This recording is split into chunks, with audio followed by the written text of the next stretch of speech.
Friends, welcome to Shalu's kitchen. இன்றைக்கி Sunday special lunch என்ன பண்ணலான்னு பார்க்கலாம். கொஞ்சமாக நெஞ்செலும்பு தான் வாங்கிட்டு வந்தாங்க.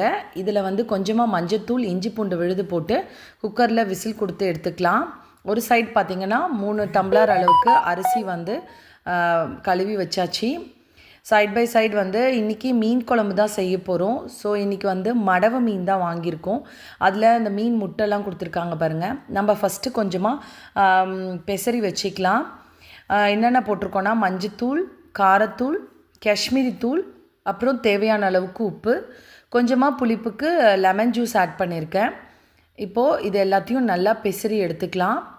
எப்பயுமே ஃபஸ்ட்டு மீனை நல்லா பெசரி ஒரு 10லேருந்து 15 நிமிஷத்துக்கு நல்லா ஊற விட்டு ஃப்ரை பண்ணிங்கன்னா டேஸ்ட் ரொம்ப நல்லாயிருக்கும்.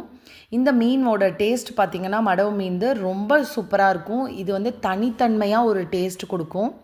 இதில் குழம்பு வச்சாலும் சரி, வறுத்தாலும் சரி, ரொம்ப டேஸ்ட் நல்லாயிருக்கும். குழந்தைங்களுக்கு தாராளமாக இதை நீங்கள் கொடுக்கலாம். ஏன்னா இதில் ஒரே ஒரு முள் தான் இருக்கும். ஷேப்பும் பார்த்திங்கன்னா நல்லா ரவுண்ட் ஷேப்பில் சூப்பராக கிடைக்கும். இப்போ குழம்பு வச்சுக்கலாம். இதுக்கு நான் ஒரு எலுமிச்சப்பழ சைஸில் புளி எடுத்திருக்கேன். இதில் கொஞ்சமாக கல்லுப்பு ஆட் பண்ணிக்கலாம்.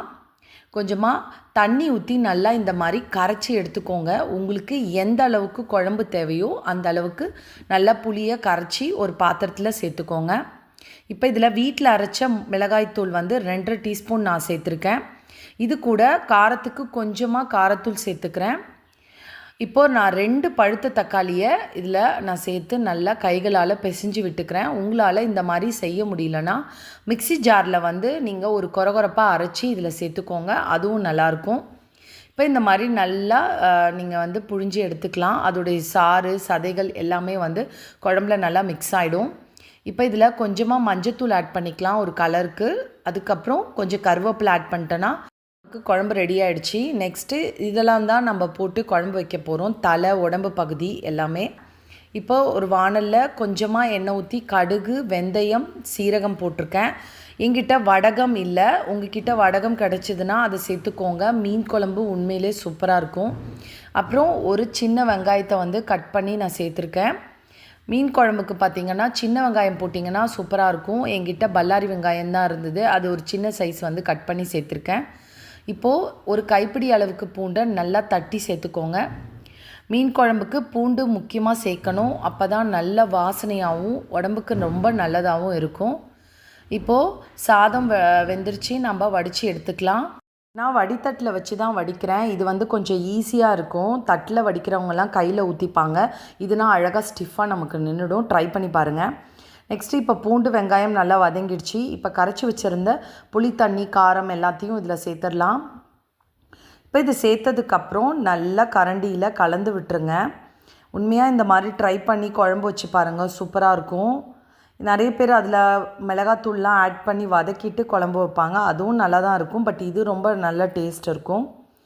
இப்போ நெக்ஸ்ட்டு ரசத்தில் பார்த்திங்கன்னா நான் கொஞ்சம் தக்காளி, புளி, அப்புறம் கருவேப்பிலை, கொத்தமல்லி, மிளகு, ஜீரகம், பூண்டு எல்லாத்தையும் அரைச்சி கொஞ்சம் பெருங்காயம் சேர்த்து நான் ரெடி பண்ணி வச்சுருக்கேன். இப்போது ஒரு தாளிப்பு சேர்த்துக்கலாம். ஒரு பேனில் கொஞ்சமாக எண்ணெய் ஊற்றி கடுகு, உளுத்தம்பருப்பு, ஒரு 3 காஞ்ச மிளகாய் காரத்துக்கு தகுந்த மாதிரி போட்டுக்கோங்க. இதில் பெருங்காயம் ஆட் பண்ணிக்கலாம். பட் ஆனால் நம்ம ஆல்ரெடி ரசத்துலேயே சேர்த்துட்டோம். அதனால் ஜஸ்ட் நீங்கள் தாளித்து மட்டும் இதில் சேர்த்துக்கோங்க. இப்போ நெக்ஸ்ட்டு இதுக்கு கலருக்காக நான் கொஞ்சமாக மஞ்சத்தூள் ஆட் பண்ணிக்கிறேன். தான் இப்போ நம்ம தட்டு போட்டு மூடி ஒரு 10 to 15 மினிட்ஸ்க்கு ரசம் லைட்டாக நுர கிளம்பி வந்தால் போதும். கொஞ்சமாக தண்ணி ஆட் பண்ணிவிட்டு ரசத்தை ஆஃப் பண்ணிடலாம். இப்போ ரசம் நமக்கு ரெடி ஆகிடுச்சு. நெக்ஸ்ட்டு நெஞ்செலும்பு தாளிச்சிக்கலாம். ஒரு குக்கரில் கொஞ்சமாக எண்ணெய் சேர்த்துட்டு அதில் கரம் மசாலா போட்டு அதில் கேரட்டு, பீன்ஸு, உருளைக்கிழங்கு, கருவேப்பிலை இது எல்லாத்தையும் சேர்த்து நாம் நல்லா வதக்கிக்கலாம். இந்த நெஞ்செலும்பு சூப்பு ரொம்பவே நல்லது உடம்புக்கு. உடம்பு முடியாதவங்க ப்ளஸ் சாப்பிட முடியல, ஒரு மாதிரி திகட்டுற மாதிரி இருக்குது அப்படின்றவங்க இந்த நெஞ்செலும்பு சூப்பாக வச்சு சாப்பிடுங்க, ரொம்ப நல்லாயிருக்கும்.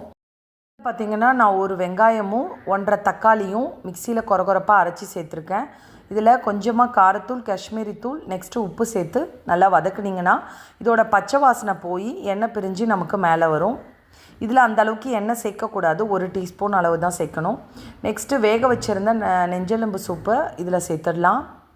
இப்போ நல்லா கலந்து விட்டு ஒரு 10 நிமிஷத்துலேருந்து ஒரு 15 நிமிஷத்துக்கு நல்லா கொதித்து கொத்தமல்லி கருவேப்பிலை சேர்த்து இறக்கிட்டிங்கன்னா சூப்பரான ஒரு நெஞ்செலும்பு சூப்பு நமக்கு ரெடி ஆகிடும். அப்புறம் மீன் குழம்பு பார்த்திங்கன்னா நல்லா கொதித்து வரும்போதே நான் மாங்காய் போட்டுட்டேன். இப்போ மாங்காய் போட்டு ஒரு 5 to 10 மினிட்ஸ்க்கு அப்புறம் தான் நீங்கள் மீனை சேர்க்கணும். அப்போ தான் மாங்காய் வந்து கரையாமல் இருக்கும். இப்போ மீனை சேர்த்துடலாம். தலைப்பகுதி உடம்பு பகுதி எல்லாத்தையுமே இதில் சேர்த்துடலாம். இந்த மீன் குழம்பு வந்து பார்த்திங்கன்னா ரொம்ப நல்லாயிருக்கும். அதாவது மண் சட்டியில் மாங்காய் போட்டு மடவு மீன் குழம்பு அந்த அளவுக்கு சூப்பராக இருக்கும். நெக்ஸ்ட்டு மீனெல்லாம் நல்லா நம்ம ஃப்ரை பண்ணி எடுத்துக்கலாம். இது நல்லா ஊறினா தான் உங்களுக்கு வந்து மீன் ஃப்ரை பண்ணும்போது மசாலாலாம் நல்லா பிரியாமல் சூப்பராக கிடைக்கும். இந்த ஃபிஷ் வந்து உடையவே உடையாது, அந்த அளவுக்கு நல்லா முழுசாக கிடைக்கும். பசங்களுக்கு தாராளமாக கொடுக்கலாம். 1 வயசு 1.5 வயசு குழந்தைக்கெலாம் நான்வெஜ் கொடுக்கணுன்னா தாராளமாக இந்த ஃபிஷ் வாங்கி நீங்கள் ஃப்ரை பண்ணி அதோடைய சதையை எடுத்து கொடுங்க. குழந்தைங்க விரும்பி சாப்பிடுவாங்க. காரமும் அந்த அளவுக்கு வந்து பேலன்சிங்காக இருக்கும். இப்போது எல்லாமே நம்ம எடுத்தாச்சு. பாருங்கள், குழம்புமே நமக்கு சூப்பராக ரெடி ஆயிடுச்சு. கண்டிப்பாக இந்த குழம்பு ட்ரை பண்ணுங்கள். மீன் எதுவுமே உடையாமல் நமக்கு அவ்வளோ சூப்பரான ஒரு கன்சிஸ்டன்சியில் கிடச்சிருக்கு. இப்போது லஞ்செல்லாம் ரெடி ஆகிடுச்சு. என்னென்னு பார்க்கலாம். சூடான சாதம், நெக்ஸ்ட்டு பார்த்திங்கன்னா நல்ல சூப்பரான ஒரு ரசம் வச்சாச்சு. அது கூட நெஞ்செலும்பு சூப் குழம்பு, அதோட மணக்க மண் சட்டியில் ஒரு மீன் குழம்பு, மடவு மீன் குழம்பு அவ்வளோ சூப்பராக இருக்கும். கூடவே மடவு மீன் ஃப்ரை. அவ்வளோதான் இன்றைக்கான லன்ச் ரெசிபி பார்த்துருப்பீங்க. கண்டிப்பாக இது உங்களுக்கு பிடிச்சிருக்கும் நம்புகிறேன். பிடிச்சிருந்தால் லைக் பண்ணுங்கள், ஷேர் பண்ணுங்கள், சப்ஸ்கிரைப் பண்ணுங்கள். தேங்க்ஸ் ஃபார் வாட்சிங்.